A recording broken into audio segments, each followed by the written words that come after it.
You've never really dabbled in the marijuana or nicotine? I've dabbled in the nicotine just mainly because of the studies that show the cognitive enhancement, and just going around to publish studies, and then who's the smartest people we know, right? The Andrew Hubermans, the Ben Greenfield. These guys all talk about nicotine, and it's not in high doses, but in small doses every now and then. Maybe if I want to sit here and I really want to get locked in and laser focused on something, but no, not the marijuana. Does some ayahuasca journeys and does that. Maybe after fighting, would you be interested in doing something like that?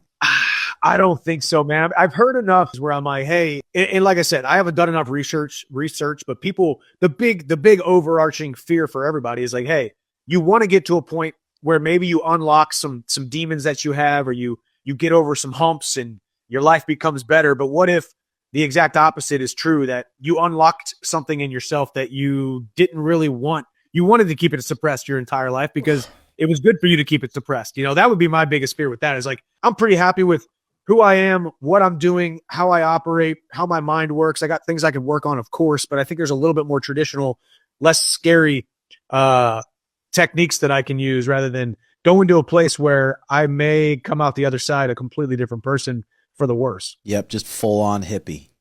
Yeah, dude. Oh, yeah. Well, I mean, being a hippie, there's nothing wrong with that. But you know, I also might be like, dang, something happened in my childhood that I completely forgot about, but now I remember it, and I wish I wouldn't have remembered it because, you know, because I, you know, like, or whatever it may be, you know, or there's something you've been suppressing your entire life because of a defense mechanism, but then all of a sudden the chains break loose and you're like, okay, now I got to live with this the rest of my life, when really I could have just ignored it my entire life. Maybe that's the wrong way to look at things. I don't know, but that's my viewpoint on it.